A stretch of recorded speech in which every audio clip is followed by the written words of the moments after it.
শুভ সকাল সবাইকে অভিনন্দন। এখন দেখাবো আপনাদেরকে সকালে রুটি পরোটাতে খাওয়ার জন্য মাশরুম ভাজি। তো আসুন আপনাদেরকে দেখাই কিভাবে মাশরুম ভাজিটা করব। তো যাই হোক, মাশরুম নিলাম, এখানে আমি প্যাকেট থেকে খুললাম মাশরুমটাকে। এখন আমি এটাকে নিয়ে ভালোভাবে ধুয়ে নেব। তো ভালোভাবে ধুয়ে নিলাম আমি মাশরুমটাকে, দেখতেই পারছেন আপনারা। তো এভাবে মাশরুম ধুয়ে নেওয়ার পরে আমি এখন এই মাশরুমগুলো কেটে নেব, সাথে কী কী উপকরণ নিয়েছি সেটাও দেখাচ্ছি।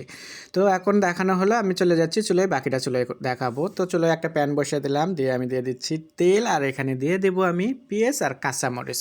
তো এখানে কিন্তু তেমন কোনো উপকরণ লাগবে না, কাঁচামরিচ, পেঁয়াজ আর স্বাদ মতো লবণ দিচ্ছি, দিয়ে পেঁয়াজটাকে আমি একটু ভেজে নিচ্ছি।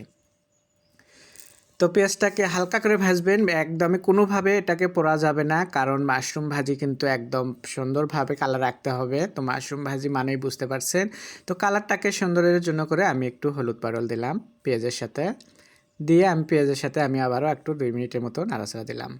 এখন আমি এখানে দিয়ে দিচ্ছি বকুলি, একটু গ্রিন, আর হলো ক্যাপসিকাম এলো কালারের। তো দিয়ে আমি এটাকে সুন্দর করে একটু নাড়াচাড়া দিচ্ছি। আমি একই সাথে এখন দিয়ে দেবো মাশরুমটা। তো মাশরুমটা আমি দেবো এই কারণেই যে মাশরুম থেকে পানি বের হবে, পানিটা দিয়ে সুন্দরভাবে একটু বকুলিটাকে একটু সেদ্ধ করে নেবে। আর মাশরুম ভাজিটা একটু নরম নরম করে ভাজি করলে ওটাই বেস্ট ভালো লাগে। অনেকেই আছে হয়তো বা অনেক রকমের করেন, কিন্তু আমি যেভাবে করতেছি এইভাবে আপনারা ভাজিটা করে দেখেন, তাহলে রুটি পরোটা দিয়ে খেতে খুবই ভালো লাগবে। তো আমি মাশরুমগুলো একবার সব দিয়ে দিলাম, একটু নাড়াচাড়া দিচ্ছিলাম আর দিয়ে দিচ্ছিলাম এরকম করে। তো যাই হোক, দেওয়া আমার শেষ হয়ে গেল, মাশরুমগুলো সবগুলো দিলাম। দেওয়ার পরে এখন আমি এটাকে সুন্দরভাবে নাড়াচাড়া দেবো, বাস একটু এভাবে নাড়াচাড়া দিতেই থাকবো। তো এটা কিন্তু নাড়াচাড়া দেওয়ার পরেও কিন্তু আপনার কালারটাকে সুন্দর থাকে। অনেক সময় আছে আপনারা হয়তো অনেক দেরিতে নাড়া দিচ্ছেন, তল সাইডে হয়তো বা পুড়ে যাচ্ছে। তো যাই হোক, ঢাকনা দিলাম আমি, ঢাকনা দেওয়ার পরে দেখেন পানি ছাড়ছে। তো ঢাকনা দেওয়ার কারণই হলো এটা যে কুইকলি যেন পানিটা ছাড়ে, এর জন্য করে। তো কুইকলি পানিটা ছাড়লে কালারটাকে নষ্ট হবে না, তাহলে মনে করেন যে আপনার ভাজতে ভাজতে যে কালার নষ্ট হয় সেটা আর হবে না।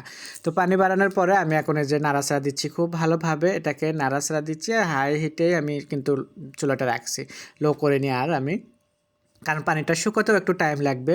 তো পানিটা শুকোচ্ছে আর কথা বলতেছি আপনাদের সাথে, দেখতেই পারছেন কথাটা সুন্দর লাগতেছে এটা। আর ঝোল পানিটাও কিন্তু শুকে গেছে। তো পানিটা যখন শুকে যাবে এটা কিন্তু আরও নরম নরম হবে, মাশরুমটাকে সুন্দর একটা কালার থাকবে। তো এইভাবে যদি আপনারা মাশরুম ভাজি করেন, তাহলে রুটি পরোটা দিয়ে সকালের জন্য করে খেতে একদম আমি বলবো যে খুবই ভালো। কিংবা আপনারা যদি চান যে রুটি পরোটা ছাড়া আপনারা শুধু এমনি খাবেন, তাহলে শুধু লবণ আর ঝালটাকে একটু ব্যালেন্স করে রেখে দিলে আপনারা এটাকে শুধু এমনিতেও খেতে পারবেন চামিচের সাহায্যে। তো রুটি পরোটা কোনোটাই লাগবে না। তো আমার এই ভাজিটা কেমন লাগলো আপনাদের কাছে অবশ্যই আপনারা কমেন্টের মাধ্যমে জানাবেন। আর আপনারা আমার ফেসবুক পেজে, ইউটিউব চ্যানেলে যেখানে আমার ভিডিওগুলো পাবেন, লাইক, কমেন্ট, শেয়ার করবেন। নতুন নতুন ভিডিও দেখার জন্য আমার ইউটিউব চ্যানেলটাকে সাবস্ক্রাইব করবেন।